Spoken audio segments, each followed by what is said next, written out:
आज की वीडियो की हमारी शुरुआत हो रही है आर्थो इफेक्ट, आर्थो प्रभाव। अब ये आर्थो प्रभाव, आर्थो इफेक्ट क्या होता है? तो सुनिए। When ever electron releasing group और electron withdrawing group is present at ortho position in benzoic acid, both the increased acidic strength is called ortho effect. Once more, whenever electron releasing group or electron withdrawing group is present at ortho position in benzoic acid, both the increases or increase acidic strength is called ortho effect. जब कभी benzoic अम्ल में ortho स्थिति पर electron प्रतिकर्षी समूह या electron Aakarshi समूह minus आई और प्लस आई संलग्न होते हैं तो ये उसकी अम्लीय प्रबलता में वृद्धि कर देते हैं, उसकी अम्लीय प्रबलता को बढ़ा देते हैं। इसे ही हम कहते हैं आर्थो प्रभाव। फिर से सुने। जब कभी इलेक्ट्रॉन प्रतिकर्षी समूह या इलेक्ट्रॉन प्रदान करने वाले समूह या इलेक्ट्रॉन आकर्षी समूह बेंजोइक अम्ल में आर्थो स्थिति पर संलग्न होते हैं तो ये उस कंपाउंड की, उस यौगिक की अम्लीय प्रबलता को बढ़ा देते हैं। इसी को हम लोग बोलते हैं आर्थो प्रभाव। डियर स्टूडेंट्स, इस आर्थो इफेक्ट या आर्थो प्रभाव में ऑर्थो बेटा पेरा जो आइसोमर होते हैं, ऑर्थो बेटा पेरा जो समावेवी होते हैं, उनमें जो आर्थो आइसोमर होता है, आर्थो समावेवी होता है, उसकी एसिडिक स्ट्रेंथ, उसकी अम्लीय प्रबलता हमेशा बेटा और पेरा से ज़्यादा होती है। ठीक है, तो हम बात करते हैं ये आर्थो इफेक्ट या आर्थो प्रभाव क्या होता है। देखिए डियर स्टूडेंट्स, आप लोग बहुत अच्छे से जानते हैं किसी भी एसिड की एसिडिक स्ट्रेंथ इस बात पर डिपेंड करती है कि वो एसिड अपना प्रोटॉन कितनी जल्दी लिबरेट करता है। जितनी जल्दी वो अपना प्रोटॉन लिबरेट करेगा उतना ही स्ट्रॉन्ग वो एसिड होगा। किसी भी अम्ल की अम्लीय प्रबलता इस तथ्य पर आधारित होती है कि वह अपना हाइड्रोजन प्रोटॉन के रूप में कितनी सरलता से त्याग देता है। जितनी सरलता से वो प्रोटॉन त्याग देगा वह उतना ही अधिक प्रबल अम्ल होगा, उसकी अम्लीय प्रबलता उतनी ही अधिक होगी। तो डियर स्टूडेंट देखिए, अब हम बात करेंगे सबसे पहले बेंजोइक एसिड की। ठीक है, फिर हम बात करेंगे आर्थो इफेक्ट की, क्योंकि बिना बेंजोइक एसिड के हम आर्थो इफेक्ट को एक्सप्लेन नहीं कर सकते। ठीक है, चलो शुरुआत करते हैं। देखिए डियर स्टूडेंट्स, सबसे पहले हम लेते हैं बेंजोइक एसिड को। ये देखिए यहाँ ड्रॉ कर देता हूँ मैं इस तरह से। ये हमने यहाँ पर ये सी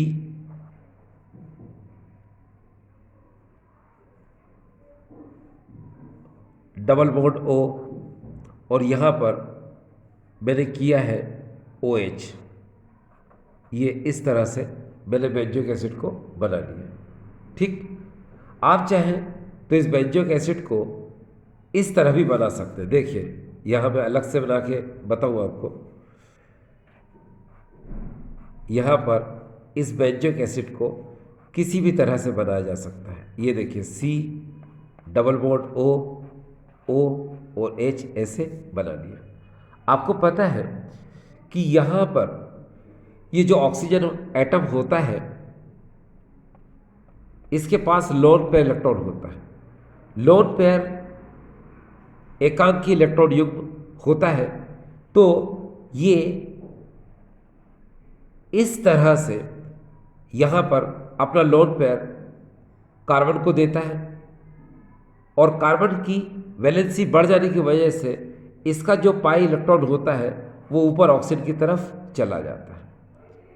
हम ऐसे कह सकते हैं कि इस बेंजोइक एसिड में, इस बेंजोइक अम्ल में इस तरह से रेजोनेंस होता है, इस तरह से अनुनाद होता है। तो देखिए यहाँ पर क्या हुआ, जो ऑक्सीजन के पास एकांकी इलेक्ट्रॉन युग्म था, लोन पे इलेक्ट्रॉन था, उसने यहाँ पर C और O के बीच में, और फिर C और O के बीच में जो पाई इलेक्ट्रॉन था ये ऊपर की तरफ चले गए, यानी कि पाई इलेक्ट्रॉन का आना और पाई इलेक्ट्रॉनों का जाना यहाँ पर हुआ। ठीक है, तो यहाँ पर हम कह सकते हैं यहाँ रेजोनेंस हो गया। रेजोनेंस होने की वजह से क्या हुआ, इस ऑक्सीजन ने अपना लोन पे इलेक्ट्रॉन दिया, इसलिए इस पर पॉजिटिव साइन आ जाएगा, और इसने इलेक्ट्रॉनों को लिया, इस पाई इलेक्ट्रॉनों को लिया, इस पर नेगेटिव साइन आ जाएगा। तो सबसे पहले हमने ये रेजोनेंस का साइन बना दिया इस तरह से, और फिर हम यहाँ पर करेंगे इस तरह, देखते जाइए। ऐसे हमने किया, यहाँ पर हमने कर दिया C, आपको पता है ये इलेक्ट्रॉन ऊपर गया तो यहाँ आ जाएगा माइनस साइन, ये लोन पर नीचे आया तो यहाँ आ जाएगा डबल बॉन्ड, ऑक्सीजन पर आएगा पॉजिटिव चार्ज, और यहाँ पर आ जाएगा क्या, H। ये देखिए, अब आपको पता है कि इस बेंजोइक एसिड में, ठीक है, हमने जब इस तरह से रेजोनेंस किया तो आपने देखा कि इसके ऑक्सीजन पर पॉजिटिव चार्ज आ गया।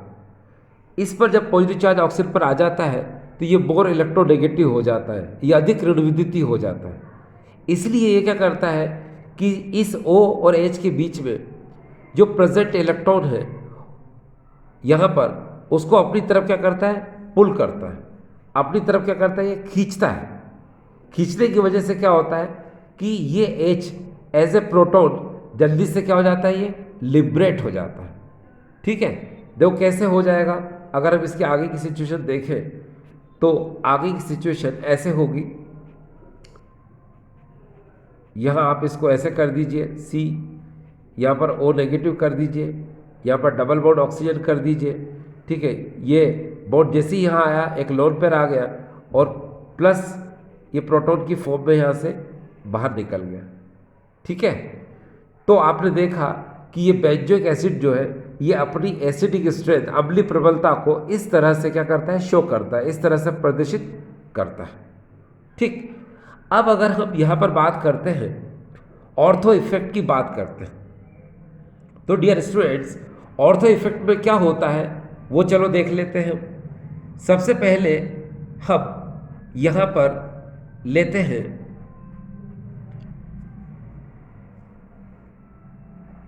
इस तरह से, हमने ये बेंजोइक एसिड ले लिया।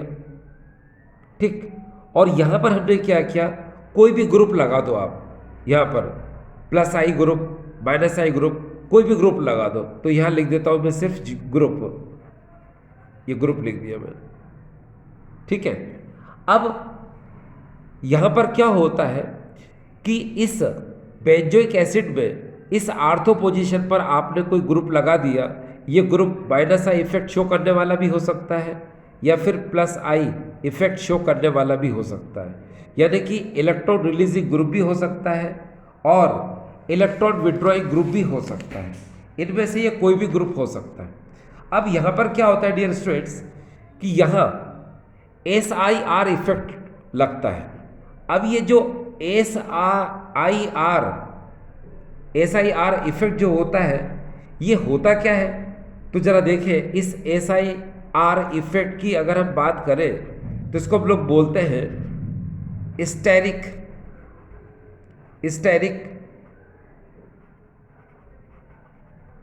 Inhibition of resonance effect. ये देखिए यहाँ पर मैंने लिखा है SIR इफेक्ट। ये SIR इफेक्ट होता क्या है, इसको हम लोग बोलते हैं steric inhibition of resonance effect. इसमें होता यह है, देखिए यहाँ पर इसके मीनिंग को अगर मैं बताऊं पहले, तो इसका मीनिंग ये है, स्टेरिक रिपल्शन की वजह से इसमें रेजोनेंस नहीं हो पाता है।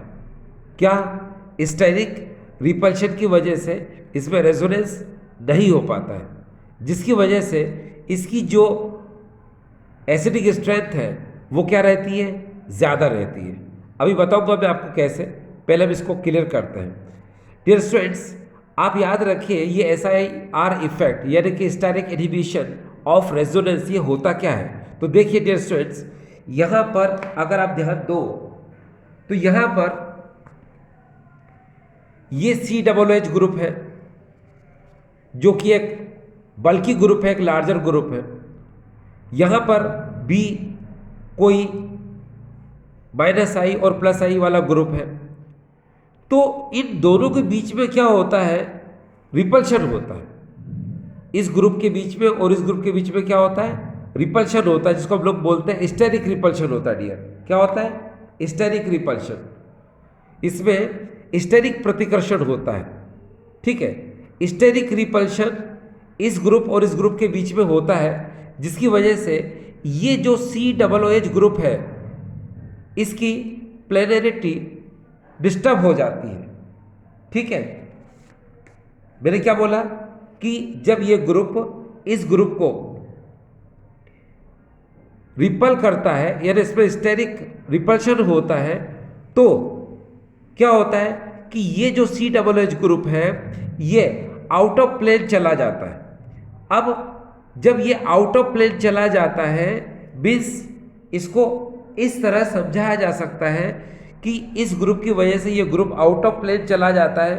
मीन्स ये कि जो ग्रुप पहले इस तरह था, ये देखिए इस तरह था, ठीक है।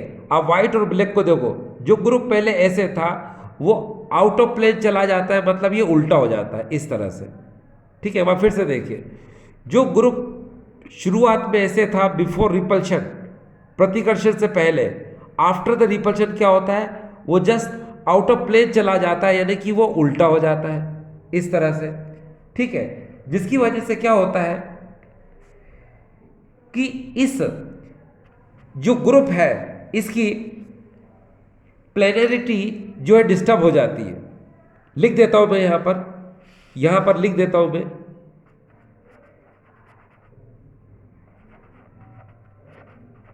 ये देखिए इसकी प्लेनरिटी डिस्टर्ब हो जाती है। अब जब इसकी प्लेनरिटी डिस्टर्ब हो जाएगी तो ये रेजोनेंस में पार्टिसिपेट नहीं कर पाएगा, ठीक है। और जब ये रेजोनेंस में पार्टिसिपेट नहीं कर पाएगा तो इसकी एसिडिक स्ट्रेंथ क्या हो जाएगी, ज़्यादा हो जाएगी, ठीक है। किसकी, इस आर्थो जो आइसोमर है इसकी एसिडिक स्ट्रेंथ क्या हो जाएगी, ज़्यादा हो जाएगी। देखो इस बात को मैं आपको बहुत अच्छे से क्लियर करके बताऊं कि ये किस तरह से इसकी एसिडिक स्ट्रेंथ ज़्यादा हो जाएगी, ठीक है। चलो शुरुआत करते हैं। आप ज़रा ध्यान से देखिए, यहाँ आप ज़रा देखें, आपने देखा ये जो बेंजोइक एसिड था इसमें इस तरह से क्या हुआ कि ये ऑक्सीजन नेप्टोलोल पर इधर और यहाँ का जो पाई इलेक्ट्रॉन है ऊपर ऑक्सीजन की तरफ चला गया, जिसकी वजह से इस ऑक्सीजन पर पॉजिटिव चार्ज आ गया। अब जब इस पर पॉजिटिव चार्ज आ जाता है तो इसकी इलेक्ट्रोनेगेटिविटी क्या बहुत ज़्यादा हो जाती है, जिसकी वजह से इसकी टेंडेंसी होती है क्या कि ये OH के बीच में जो शेयर्ड पेयर इलेक्ट्रॉन है उसको अपनी तरफ क्या करता है, पुल करता है, जिसकी वजह से इसका हाइड्रोजन प्रोटॉन की फॉर्म में इजीली लिबरेट हो जाता है। लेकिन यहाँ क्या होता है कि अगर आप ध्यान से देखें कि इसमें ये बेंजीन रिंग भी होती है, ठीक है। बेंजीन रिंग में अगर आप ध्यान से देखें कि इसमें ये क्या होते हैं, ये पाई इलेक्ट्रॉन्स होते हैं, ठीक। तो ये जो पाई इलेक्ट्रॉन्स होते हैं ये क्या करते हैं, आगे की तरफ मूव करते हैं, यानी आगे की तरफ क्या करते हैं, जाते हैं। जैसे ही आगे की तरफ जाते हैं तो ये जो हाइड्रोजन के लिबरेट होने की जो टेंडेंसी होती है उसको ये क्या कर देते हैं, डिक्रीज कर देते हैं।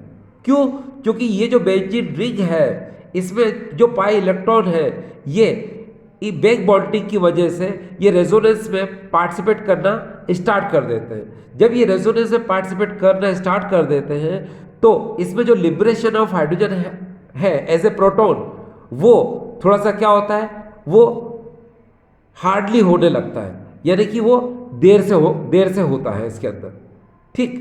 क्यों, क्योंकि इसके अंदर रेजोनेंस वर्क कर रहा है, ठीक है। और आपको पता है रेजोनेंस वर्क कब करता है, जब मॉलिक्यूल में प्लेनरिटी हो, यानी इस मॉलिक्यूल में प्लेनरिटी है, ठीक है। और इसीलिए इसमें रेजोनेंस हो रहा है, और रेजोनेंस होने की वजह से ये जब इलेक्ट्रॉन पाई इलेक्ट्रॉन जब इस तरफ जाएंगे तो यहाँ जो कार्बोक्सिलेट, ये जो आप कार्बोक्सिलिक ग्रुप जो पूरा का पूरा आप देख रहे हैं, ये इलेक्ट्रॉन आगे की तरफ जब मूव करेंगे तो इसकी ऑक्सीजन की इलेक्ट्रोनेगेटिविटी को वो थोड़ा सा रिड्यूस कर देते, थोड़ा सा कम कर देते हैं। कम करने की वजह से जो प्रोटॉन है उसका लिबरेशन वो थोड़ा हार्डली होता है। ठीक है, किसी कंपेरिजन में, अरे डियर इसके कंपेरिजन में, हम कंपेरिजन किसके साथ कर रहे हैं, इसके साथ। ठीक है, ये तब की बात बता रहे हैं। अब देखिए यहाँ पर क्या हुआ, यहाँ पर भी अगर हम इतने ग्रुप को देखें तो भी यहाँ पर यही रहेगा, ये भी यही रहेगा। ठीक है, लेकिन इस ग्रुप की वजह से आपने देखा क्या हुआ, इस ग्रुप की वजह से ये जो है आउट ऑफ प्लेन चला जाएगा। यानी कि आउट ऑफ जब प्लेन चला जाएगा तो इसके अंदर क्या होगा कि जो इसकी प्लेनरिटी है वो डिस्टर्ब हो जाएगी। जब प्लेनरिटी डिस्टर्ब हो जाएगी तो ये रेजोनेंस में ये वाला इलेक्ट्रॉन जो है अब ये रेजोनेंस में पार्टिसिपेट नहीं करेंगे। यानी कि इसके अंदर अगर आप ध्यान से देखें कि ये वाले पाई इलेक्ट्रॉन वो इस तरफ नहीं आएंगे। जब इस तरफ नहीं आएंगे तो यहाँ पर जो ऑक्सीजन में पॉजिटिव चार्ज था उसकी जो बोर इलेक्ट्रोनेगेटिविटी थी क्या वो कम नहीं हो पाएगी और प्रोटॉन का एलिमिनेशन, प्रोटॉन का रिलीज होना क्या हो जाएगा, रेडीली हो जाएगा। किसी कंपेरिजन में, किसी कंपेरिजन में, इसके कंपेरिजन में। ठीक है, समझ में आ गया। चलो एक बार और मैं इसको समझाने की कोशिश करता हूँ। देखिए इसको किस तरह से आप समझ सकते हैं, एक बार मैं कोशिश फिर से करता हूँ। देखिए मैंने आपसे कहा यहाँ पर ये देखिए, ये मैंने पाई इलेक्ट्रॉन इस तरह बना दिए।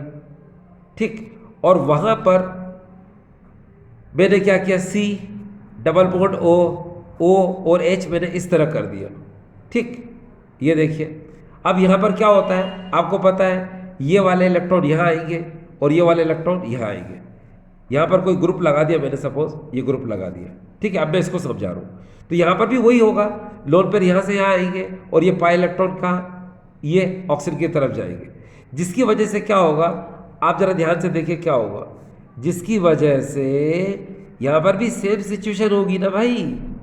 देखो कैसे, ये जो कार्बन है और ऑक्सीजन इसके बीच में डबल बॉन्ड आएगा, ऑक्सीजन में पॉजिटिव चार्ज आएगा, यहाँ पर H और यहाँ पर ऑक्सीजन पर क्या आएगा, नेगेटिव साइन आएगा।